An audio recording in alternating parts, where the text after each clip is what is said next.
கர்த்தர் இந்த நாள் உங்களை ஆசீர்வதிப்பாராக. இந்த தினமும் உங்களோட வார்த்தை நிகழ்ச்சியிலே நான் உங்களை அன்போடு அழைக்கின்றேன். கர்த்தர் இந்த நாள் உங்களோடு பேசுகிற வார்த்தை என்னவென்றால் சங்கீதம் 42:6. என் தேவனே, என் ஆத்துமா எனக்குள் கலங்குகிறது. ஆகையால் யோர்தான் தேசத்திலும் ஏர்மோன் மலையிலும் சிறு மலையிலும் இருந்து உம்மை நினைக்கிறேன். அல்லேலூயா. தாவீது எப்படி நினைக்கிறாரு? இதனா சொல்லி ஆண்டவரை நினைக்கிறாரு. அல்லேலூயா. ஆனா நம்ம எப்படி ஆண்டவரை நினைக்கிறோம்? அல்லேலூயா. உங்களுக்கு தெரியும் நீங்க எப்படி ஆண்டவரை நினைக்கிறீங்க.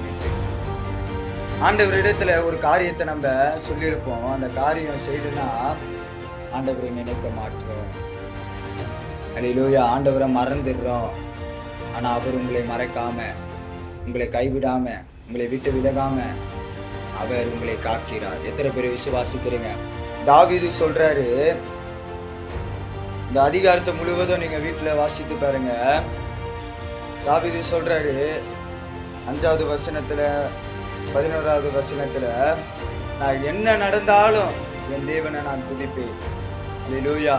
நீங்க நிச்சயமாகவே என்ன நடந்தாலும் சரி, தேவனை நீங்க துதிக்கும் போது, தேவனிடத்துல நீங்க பேசும் போது, நீங்க ஜெபிக்கும் போது, நிச்சயமாக நான் சொல்றேன், நீங்க என்ன நடந்தாலும் தேவனை தேடும் போது நிச்சயமாகவே மகனே மகளே, நீ எப்படிப்பட்ட போராட்டத்துல வேணாலும் இருக்கலாம், எப்படிப்பட்ட பிரச்சனையில வேணாலும் இருக்கலாம், நீ கலங்கி நின்று கொண்டு இருக்கலாம், வேதனையோடு இருக்கலாம், நான் நிச்சயமாகவே தேவன் அதை மாற்றுவார்.